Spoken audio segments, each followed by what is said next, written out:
Bonjour ma chère tribu, bonjour aux HP, aux éveillés, aux starseeds, aux flammes jumelles, aux indigos, bonjour à tous. Je vais me présenter aujourd'hui parce que je ne le fais jamais. Je m'appelle Géraldine, je suis thérapeute, je suis une guérisseuse, on va dire guérisseuse de l'âme qui souffre de son avatar humain. Je suis une enseignante de la guérison, je suis une soignante des émotions. On appelle ça thérapeute ou coach holistique. Je suis énergéticienne spécialisée dans le langage émotionnel, le karma, l'expression et la guérison du mal-être et la reprogrammation mentale et physique. J'ai étudié, exercé l'acupuncture, le massage thérapeutique, la sophrologie, la pratique psychocorporelle, l'EFT, la bioénergie, sur une période d'environ 20 ans, à mon rythme, surtout au rythme de mes choix d'incarnation. Et puis, comme pour un certain nombre d'entre vous, j'ai fait une rencontre déterminante, perturbante.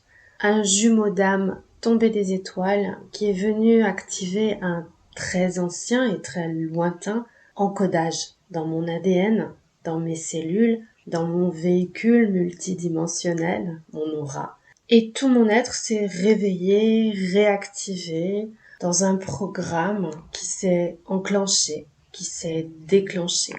Mon corps, mon psychisme, mon incarnation tout entière ont été bouleversés. Il était alors temps pour moi, comme il l'a été pour vous, de m'extirper de la transe hypnotique, humaine, terrestre, égotique, et de commencer l'aventure de cet extraordinaire, mais très difficile chemin d'éveil ou de réveil, selon les termes de notre contrat d'incarnation, qu'est ce chemin de la flamme, qui n'est autre qu'une quête spirituelle, le mariage de l'amour et de la foi. Tous les éveillés sont ici en mission. Et pour le moment, la mission commune est d'élever notre taux vibratoire, d'honorer, de chérir notre avatar de chair, notre corps, et d'aimer, quand c'est sécure pour nous, nos semblables, de respecter Terra ou Gaïa, de la vénérer et de la préserver. Très prochainement, de nouvelles instructions arriveront. Et chacun prendra la place et endossera le rôle qui lui est destiné en fonction de l'engagement qu'il ou elle a pris envers la terre et les terriens. Les volontaires sont en mission et quand la dite mission aura été accomplie, chacun entrera chez soi. Quand vous commencez un accompagnement, un coaching avec moi, une des premières choses, un des premiers thèmes abordés est d'accepter le monde tel qu'il est, voir si on pousse le concept de carrément l'aimer. Pourquoi? Je me répète, mais on ne change pas quelque chose en le rejetant, mais en l'aimant. Généralement, quand je vous parle de ça, faut vous montrer très franchement hostile. Mais c'est pas grave. Croyez-moi, vous allez vite comprendre que c'est un des rouages les plus puissants de réactivation de mémoire, d'encodage, qui s'appelle l'amour inconditionnel. Vous aurez compris que vous ne passerez pas outre. À moins de préférer planter votre parcours et souffrir bien inutilement, ce qui est votre droit le plus absolu. Et je termine avant d'aborder le sujet du jour. On parlera de nos runners dès le prochain podcast dans les grandes largeurs, maintenant que j'ai eu le bonheur de les observer à la loupe, depuis un certain temps. Mais encore une fois, j'enfonce le clou, au risque de perdre l'attention et l'intérêt de bon nombre d'entre vous, et je suis navrée si je vous heurte, mais l'amour inconditionnel, c'est pour vous, vous personnellement, c'est pour vos enfants, c'est pour vos animaux, c'est pour les humains de la Terre, pour les enfants de la Terre, pour le peuple animal, le peuple végétal de la Terre. Le moindre nuage, le moindre caillou, le moindre insecte de Terra. Et enfin, oui, je vous entends, et la jumelle et le jumeau. Oui, quand nous aimerons grand comme ça, les réunions seront envisageables. Mais c'est surtout lorsque les hautes instances ou l'univers, ou les gens de là-haut, ou Dieu ou les anges l'auront décidé. C'est bien ça notre grand cheval de bataille égotique. Le feu vert, ce n'est pas notre décision. Alors au boulot, parce que le temps sur Terra galope, et vous l'avez tous constaté, les choses se sont accélérées drastiquement ces derniers temps. Ok, pour aujourd'hui, on va parler des incarnations, la mort, tout simplement. Je vais tout d'abord préciser que ce podcast est à visée spirituelle. Il ne prétend aucunement traiter de la douleur que quiconque vit face à la perte d'un proche, humain, animal. Une perte est une perte, un deuil doit être traversé, et nous honorons et respectons ici le chagrin qui accable tout être vivant à qui on arrache un être aimé. Ce ne sont pas les concepts ésotériques qui pansent le cœur de celui ou celle qui reste. J'ai accompagné pas mal d'humains endeuillés et seule l'écoute bienveillante, dans un cadre professionnel ou même amical, familial, additionné au temps terrestre, peut alléger la peine, dans la patience et l'accueil de la douleur de l'autre. Il n'y a pas de règle en matière de deuil. On peut encaisser sereinement la mort d'un proche parent en quelques mois, voire quelques semaines, et être absolument inconsolable de la perte d'un animal survenu il y a 20 ans. Je vous propose qu'on se réserve un podcast à part entière sur le sujet des animaux et de la place qu'ils occupent dans nos cœurs, dans nos vies, sur notre planète, la place et le rôle. On en reparlera. Nous savons bien pourquoi nous naissons. Nous savons bien ce qu'est l'incarnation et ce qu'elle implique.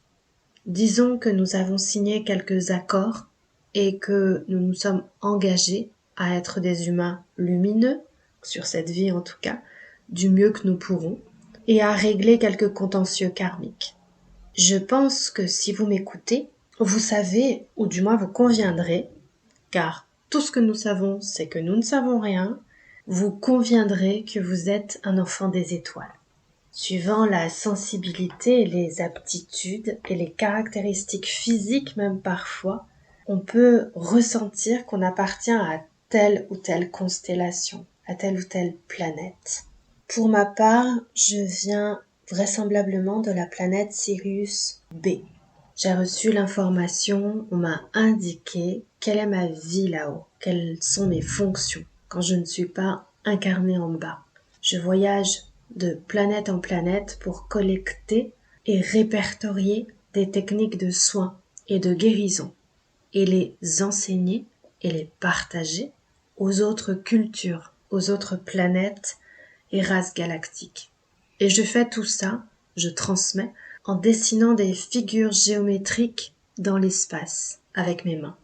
Sachez que ce que vous faites ici, sur Terre, correspond à ce que vous faites là-haut, dans les étoiles. Votre job ici, c'est votre job là-haut. C'est toujours intéressant d'y penser. Bon, ce ne sont pas des thèmes faciles à aborder, je sais que tout le monde n'est pas prêt, ou que ça n'intéresse pas tout le monde. Je pense que ça viendra.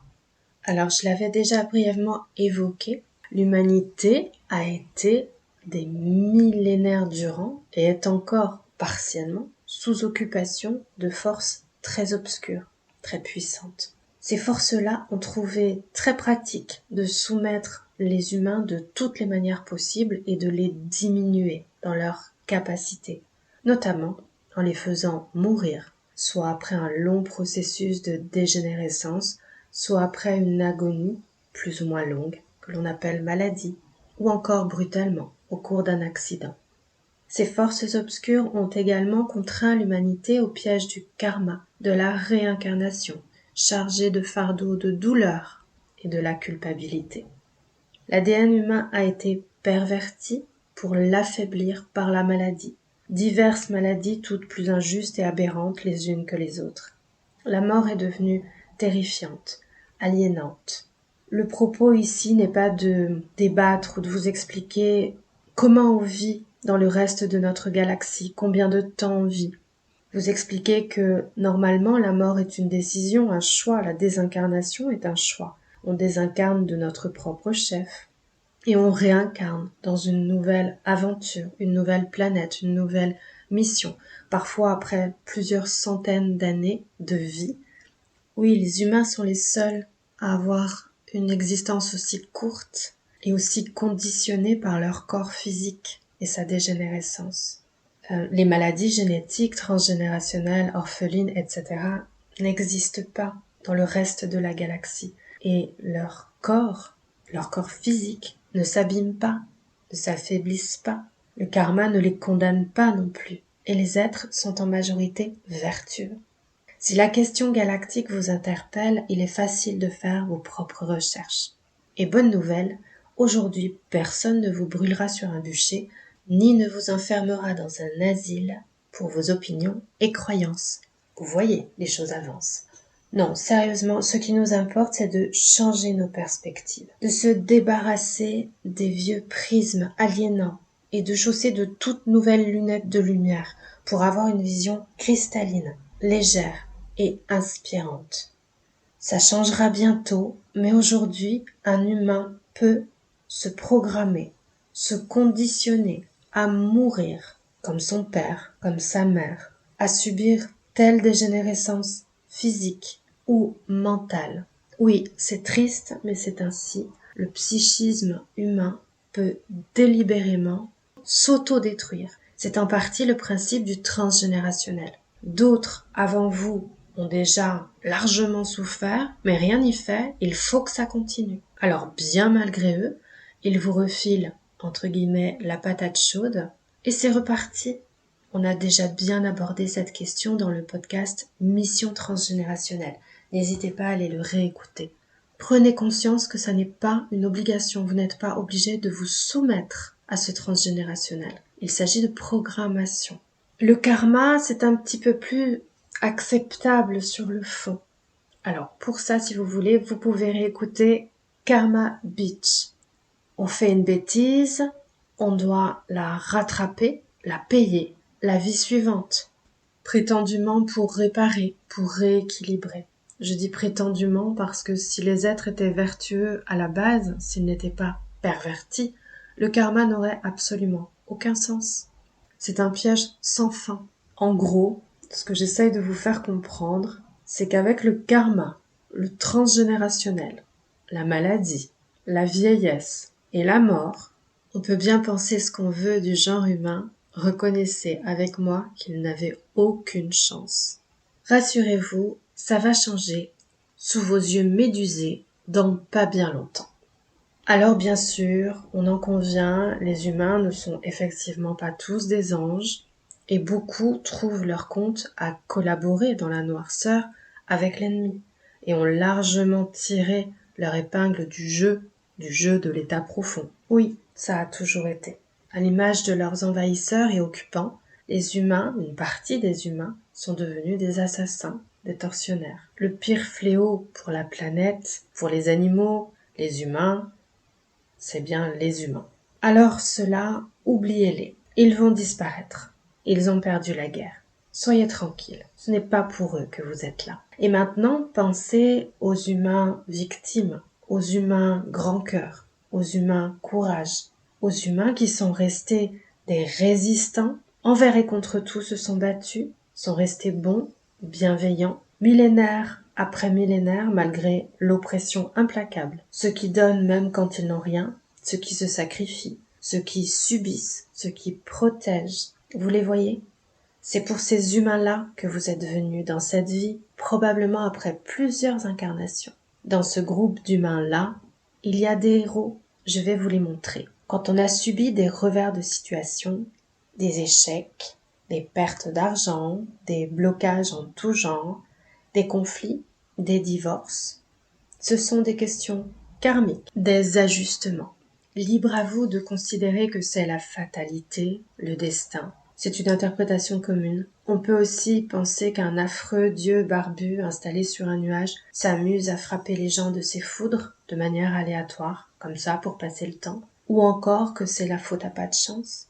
Bref, je vous recommande plutôt l'explication karmique, parce que vous verrez que, miraculeusement, et je le vois quotidiennement en consultation, défaire les nœuds karmiques individuellement ou pour le couple, dans le cadre du couple sacré, dégage fortement les voies respiratoires, le cœur et l'horizon tout entier d'une personne, voire de deux et plus, sur du karma familial. L'humanité est réglo et paye ses dettes. Il y a toute forme de karma. Il est parfois individuel, parfois collectif. Il y a aussi les mémoires cellulaires souffrantes. Un karma individuel signifie que la personne qui subit a fait subir Les mémoires cellulaires souffrantes sont des souffrances dont vous ne guérissez pas et que vous subissez encore, expérience de vie après expérience de vie. Le karma collectif, vous l'aurez compris, fait suite à des persécutions de masse de type chasse aux sorcières, génocide, esclavage, etc. Ok. Et au milieu de tout ce fatras de souffrances répétitives, il y a toujours eu des héros et des héroïnes dans la guerre contre les blessures karmiques que subit le peuple de la Terre. Des âmes pures, fortes, qui s'incarnent en endossant courageusement une affreuse maladie, une différence physique ou mentale, une maladie d'enfermement, comme par exemple l'autisme, un AVC, un cancer, une maladie dégénérative telle qu'Alzheimer et Parkinson. Depuis des milliers d'années, la résistance s'est organisée et de nombreux starcides sont venus ici pour épurer de lourdes charges karmiques. Vous retrouverez sur l'onglet Communauté mon avant-dernier post où je vous faisais part du décès de ma mère et de ma vision des choses. Si vous voyez votre parent, votre proche, comme une victime, celui qui souffre ou celui que vous perdez entre guillemets, changez de regard. Vous ne savez rien finalement de cette âme et ce qu'elle a traversé pour arriver jusqu'à vous. Votre amour pour cet être doit être à la hauteur de son amour pour la terre et ses habitants, à la hauteur de son sacrifice. Cet être a fait un choix d'incarnation courageux pour épurer du karma collectif. Il n'a aucunement de dette à payer. Il endosse celle du grand passé pour illuminer l'avenir, pour vous et pour vos suivants, pour les humains de l'âge d'or. Honorez le sacrifice que cet être qui vient probablement de très loin fait. Admirez cette belle personne et refusez de le voir ou de la voir diminuer dans une tragique maladie injuste. Changez de regard. C'est un combattant que vous avez en face de vous, un guerrier, une guerrière, comme vous, qui livre une bataille. Alors vibrez de gratitude et d'admiration. Ayez confiance en votre cœur. Si vous vibrez d'amour pour cet être, c'est que vous êtes en présence d'une âme forte, au service de l'humanité. Élargissez aussi vos vibrations d'amour pour tous les humains bons, pour tous les humains doux et aimants de leur planète. Observez si toutes les forces galactiques sont en train de converger, forces galactiques évolutives, vers la planète Terre pour la sauver, c'est que les humains en valent vraiment la peine et que cette planète en vaut vraiment la peine à un point qu'on imagine certainement pas encore. Très bientôt, tout va changer ici. Le karma ne sera plus qu'un mauvais souvenir et les corps seront guéris par de nouvelles technologies. Ceux qui vous ont quittés sont tout près de vous. On dit communément qu'on a perdu un être cher, mais croyez bien elle n'est pas perdue du tout. Il ne raterait cette période pour rien au monde. Alors oui, ils sont tout près de vous. Et pour ceux qui souffrent encore dans leur corps physique, encore sur cette terre, ils ne seront pas abandonnés. Voilà pour aujourd'hui. Ce n'est pas un sujet facile à aborder, mais il me semble essentiel. J'espère vous avoir, comme toujours, ouvert une petite fenêtre, une autre forme de compréhension. Ce que j'ai à cœur de transmettre, c'est que on est conditionné par des schémas qui sont faux, conditionnés depuis des millénaires, et qu'il faut commencer, on est en capacité de le faire, de commencer à penser différemment, de voir les choses différemment. C'est le fameux retournement de l'être dont je vous parle souvent. Ne prenez pas pour argent comptant tout ce que vous croyez, tout ce que votre ego vous suggère. Je sais que ça donne le vertige, mais beaucoup de toutes nos croyances, de toutes nos certitudes sont des illusions. Alors tranquillement, patiemment, à notre rythme, on fait un peu de ménage. C'est important de commencer à le faire.